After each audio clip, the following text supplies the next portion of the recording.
ہیں کہ بھائی شیخ اس وحدت الوجود کے حوالے سے کچھ اشکالات یوں پیدا کیے جاتے ہیں، اس کی یوں توضیح بیان کی جاتی ہے کہ یہ ہمارا عقیدہ نہیں ہے، یہ ہمارے عقیدے کی کتاب میں نہیں ہے، اور اس کے علاوہ دوسرے عقیدے کے حوالے سے کہتے ہیں کہ بھائی یہ عقیدے کی کتاب میں نہیں ہے.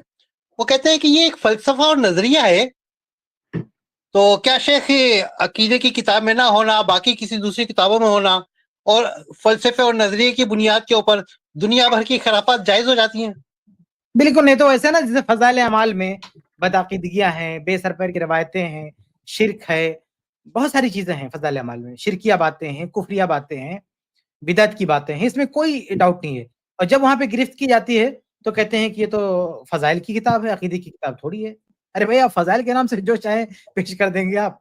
تو آپ کسی بھی پیٹرن میں، کسی بھی فارمیٹ میں آپ لائیں گے اور اگر بدعقیدگی پھیلائیں گے، شرکیہ باتیں کریں گے تو اس کا رد کیا جائے گا. صرف ٹائٹل اچھا دے دینے سے تھوڑی وہ چیز چھپ جائے گی کہ آپ جو ہے ٹائٹل بدل دیں تو معاملہ ختم ہو جائے گا. پہلے اس کا نام رکھا تھا تبلیغی نصاب، اعتراض جو تو فضائل اعمال نام رکھ دیا، تو نام بدل دینے سے معاملہ تھوڑی ختم ہو جائے گا. یہ جو ہے اصل میں اچھا یہ اصل یہ ہے، اچھا یہ بات بھی ہے نا کہ عقیدے کی کتاب میں ہے کہ نہیں یہ اہم نہیں ہے. عقیدے کی کتاب میں ہے کہ نہیں یہ اہم نہیں ہے، اہم یہ ہے کہ عقیدہ ہے کہ نہیں ہے. اگر یہ عقیدہ ہے تو غلط ہے بھائی. وحدت الوجود ایک عقیدہ ہے، مطلب اس کا تعلق عقائد سے ہے اور یہ ایک عقیدہ ہے، تو یہ عقیدہ ہے تو یہ عقیدہ غلط ہے. ہم نے اس پر اعتراض تھوڑی کیا ہے کہ تم نے یہ بات عقیدے کی کتاب میں کیوں لکھی ہے. اگر ہم اس پر اعتراض کرتے کہ تم نے عقیدے کی کتاب میں بات کیوں لکھی ہے، پھر آپ کہتے ہیں ہم نے کہاں عقیدے کی کتاب میں یہ بات لکھی ہے، تو آپ کا اعتراض صحیح ہوتا. ہم کہہ رہے ہیں کہ یہ عقیدہ غلط عقیدہ ہے، باطل عقیدہ ہے.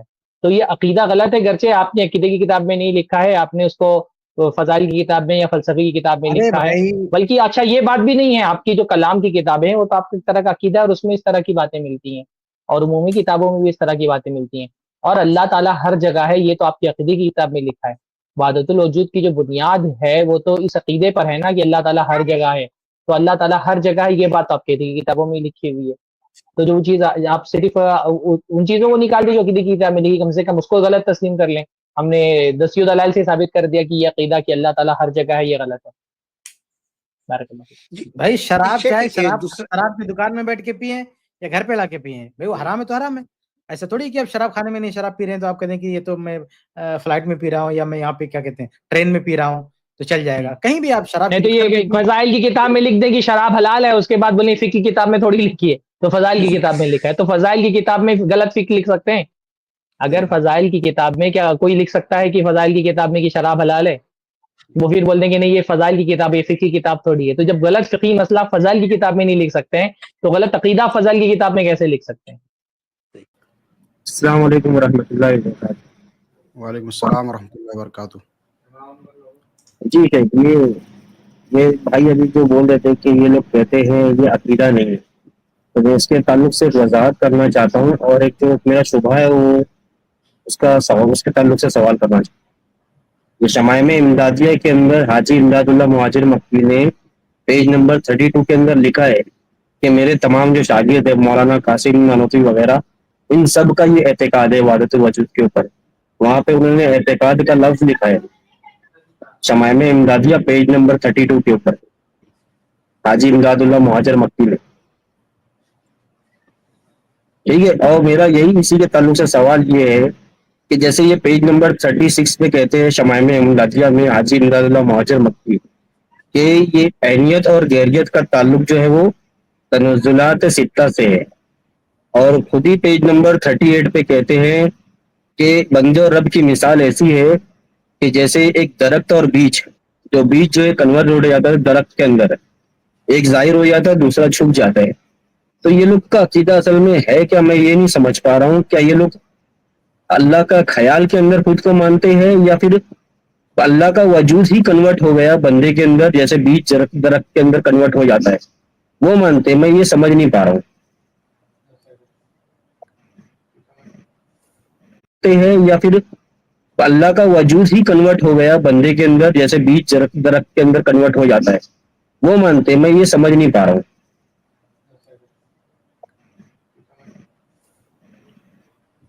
جو اصل تصوف ہے، جو ان کا اسٹینڈرڈ موقف ہے، حقیقی موقف جو ہے وحدت الوجود کا جو نظریہ رکھتے ہیں ان کا، جس کو بعض دفعہ یہ اپنی عبارتوں میں تو بیان کرتے ہیں لیکن پبلک میں نہیں بیان کرتے ہیں یا اس طرح سے کھولتے نہیں ہیں، وہ یہی ہے کہ اصل میں جو مخلوق ہے، جو کائنات ہے، وہ اللہ کے وجود ہی کا حصہ ہے۔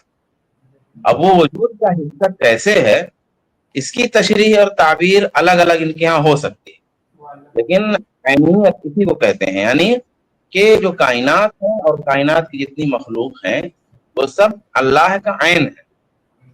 ابھی اللہ کا عین کس طرح سے ہیں، اس کی تشریح میں آپ کو اختلاف ہو سکتا ہے، لیکن اس اصل میں اختلاف نہیں کہ ہاں یہ عین ہے اللہ کا۔ مثال کے طور پہ اللہ کا عین کس طرح سے ہے، اس کی ایک تشریح یوں ہوتی ہے، جیسا کہ کئی بار لوگ اس ہسٹری میں بھی اور اس سے پہلے والی ہسٹری میں بھی سرفراز بھائی دونوں لوگ یہ بات بیان کر چکے ہیں۔ وہ مانتے ہیں مثلا اس تشریح کے مطابق کہ اللہ تبارک و تعالی کا ہم تخیل ہے۔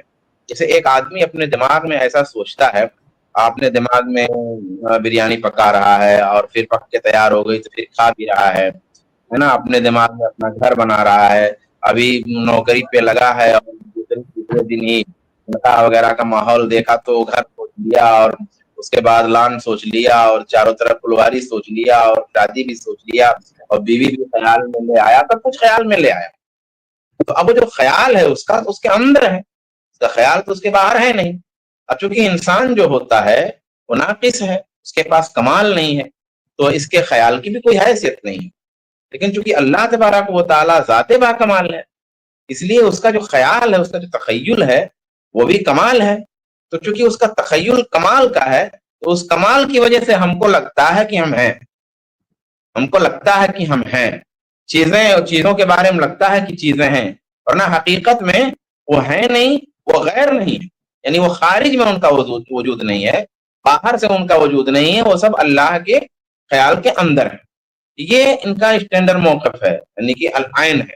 تو اب اس کی ایک تشریح یہ کرتے ہیں، اسی انداز میں مختلف تشریحات یہ کرتے ہیں، یعنی اللہ کا عین ہے مخلوق، تو جیسے آپ نے ایک چیز بتائی اس کو بھی پیش کرتے ہیں۔ اب اس میں بھی کئی چیزیں ہیں، ایک نیچے سے اوپر والا ہے، ایک اوپر سے نیچے والا ہے۔ جیسے جو ہے جدید سائنس کا جو گمراہ کن نظریہ وہ ارتقاء کا ہے، لیکن اب صوفیہ کا جو نظریہ ہے تو وہ اوپر سے نیچے والا ہے، یعنی مخلوقات پہلے جو ہے کوئی مادہ مانتے ہیں، پھر مادہ سے کوئی چیز، پھر کوئی چیز، پھر کوئی چیز، نیچے کی طرف آتے ہیں، تنزلات کی صورت میں مانتے ہیں۔ تو الگ الگ تشریح و تعبیر ہے، لیکن اس بات میں کوئی شبہ نہیں ہے کہ جو معیاری موقف ہے اور جو حقیقی موقف ہے وہ یہ ہے کہ کائنات اللہ کا عین ہے۔ اور اگر غیر بھی مانتے ہیں تو کس صورت میں، کہ غیر ذلی صورت۔ غیریت میں بھی ایک بات پیش نظر رہے کہ جب وہ غیریت مانتے ہیں کہ مخلوق اللہ کا غیر ہے تو پھر وہ حقیقت میں نہیں، ذلی طور پہ غیر ہے، وہاں بھی یہ پہلو جو ہے ملتا ہے، یعنی خوب ملتی ہے۔ اسی لیے بہت سارے لوگ یہ بات کہتے ہیں، اور خود ڈاکٹر اسرار جو اس موقف کے بہت سخت ترجمانی کرتے ہیں تو یہی کہتے ہیں کہ شیخ احمد سرہندی اور ابن العربی کے نظریے میں کوئی خاص فرق نہیں ہے، صرف لفظی فرق ہے۔ تو یہ بھی ایک بات ہوتی ہے۔ سرفراز بھائی کچھ کہیں گے؟ اصل مسئلہ ان اہل بدعت کے ساتھ میں یہ ہے نا کہ یہ اپنا عقیدہ الگ الگ حیثیتوں سے لیتے ہیں۔ تو علماء ظاہر کیا یہ ہے، اور یہ صوفیوں کو علماء باطن کہتے ہیں، تو کبھی یہ علماء ظاہر کے وہ ایک اشعری باتیں کرتے ہیں، اور جب یہ صوفی ہونے کی حیثیت سے بات کرتے ہیں۔ جی جی میں یہ کہہ رہا ہوں نا کہ آواز آ رہی ہے میری؟ جی جی کٹ کے آ رہی۔ جی جی ہاں، بیچ میں فون آ رہا تھا کوئی، اچھا ایک منٹ، بیچ میں فون آ رہا تھا اصل میں میرے۔ ابھی ٹھیک ہے، ابھی ٹھیک ہے۔ آواز آ رہی ہے میری نا؟ ہاں اب آ جائے گی۔ میں یہ کہہ رہا ہوں کہ یہ جو علماء ہیں نا، یہ جو دیوبندی علماء ہیں، یہ ایک حیثیت سے اشعری ماتریدی ہیں اور ایک حیثیت سے یہ صوفی ہیں۔ تو یہ کبھی علماء ظاہر کی حیثیت سے کلام کرتے ہیں، کبھی علماء باطن کی حیثیت سے کلام کرتے ہیں۔ جب علماء ظاہر کی حیثیت سے کلام کرتے ہیں نا تو یہ اپنا وہ عقیدہ ظاہر کرتے ہیں جو ان کا عقیدہ ہے اشعری ماتریدی ہونے کی حیثیت سے، اور جب یہ صوفی ہونے کی حیثیت سے اپنے عقیدے کا اظہار کرتے ہیں نا تو اپنا وہ عقیدہ ظاہر کرتے ہیں جو ان کا عقیدہ ہے وحدت الوجودی ہونے کی حیثیت سے۔ اور یہ اس طرح کی باتیں لکھتے ہیں کہ بھائی علماء ظاہر کیا تو اس کا یہ مطلب ہے، لیکن علماء باطن کیا اس کا یہ مطلب ہے. جیسے توحید کا معنی ہے، توحید کا معنی کہتے ہیں علماء ظاہر کیا یہ ہے، علماء باطن کیا یہ ہے. تو یہ ان کے عقیدے کے تضاد ہے اصل میں، اور اس تضاد کی وجہ یہ کہ عقیدہ ایک جگہ سے نہیں لیتے ہیں، عقیدہ 4 جگہوں سے لیتے ہیں. تو 4 جگہ سے عقیدہ لیتے ہیں تو چاروں جگہ کیونکہ تضاد ہے تو خود ان کے عقیدے میں تضاد ہو جاتا ہے. جیسے کہ آپ یہ دیکھیں گے نا کہ وہ ابن عربی کی عبارت آپ دیکھیں گے، اس میں وہ لکھتا ہے کہ کفر کا جو ظاہر ہے وہ عین توحید ہے، اور توحید کا جو ظاہر ہے وہ عین کفر ہے. یعنی وہ یہ کہتا ہے کہ جو توحید کا ظاہر ہے وہ کفر ہے، یعنی اللہ اور بندے کو الگ الگ ماننا، اس کے حساب سے یہ کفر ہے. تو یہ جب اس طرح کی باتیں کرتے ہیں وجودی والی، جیسے کہ حاجی امداد اللہ صاحب نے جو کتاب میں لکھا، تو یہ ان کا عقیدہ ہے صوفی ہونے کی حیثیت سے. اور جو بعض چیزیں ان کے یہاں پہ اس طرح کی مل جاتی ہیں نا، وہ اشعری اور ماتریدی ہونے کی حیثیت سے ان کا عقیدہ ہوتا ہے. تو یہ ان کے عقیدے میں پایا جانے والا تضاد خود جو ہے نا ان کے باطل پر ہونے کی دلیل ہے. بارک اللہ فیکم. آپ اہل سنت کے یہاں پر دیکھیں گے نا، اہل سنت کے یہاں ایک آدمی کے عقیدے میں الگ الگ اختلاف تو دور کی بات ہے، اہل سنت کا آدمی چاہے قدیم زمانے کا ہو، چاہے جدید زمانے کا ہو، چاہے مشرق کا رہنے والا ہو، چاہے مغرب کا رہنے والا ہو، عقیدے میں سب کا کلمہ ایک ہی ہوتا ہے. ان کے عقیدے میں اختلاف نہیں ہوتا ہے، افراد میں اختلاف نہیں ہوتا. اور ان بدعتیوں کے ہاں ایک ہی آدمی کے عقیدے میں 2 جگہوں پر 2 الگ الگ طرح کی باتیں آپ کو مل جاتی ہے. یہ خود ان کے باطل ہونے کی دلیل کہ ایک آدمی کا 2 جگہوں پر 2 الگ الگ عقیدہ مل جائے گا. اور اہل سنت کے آپ دیکھیں گے کہ ان کے 2 الگ الگ زمانے اور 2 الگ الگ مکان میں رہنے والوں کے عقیدے میں بھی آپ کو موافقت ملے گی. تو علماء نے اس کو اہل سنت کے عقیدے کے صحیح ہونے کی دلیل کے طور پہ بھی پیش کیا ہے. بارک اللہ فیکم.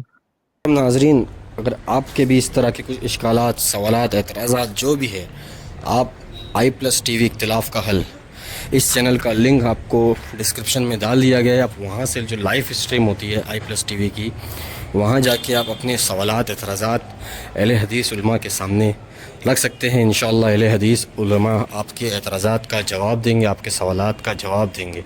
جزاکم اللہ خیر. i+ کی پوری ٹیم کو جزاکم اللہ خیر.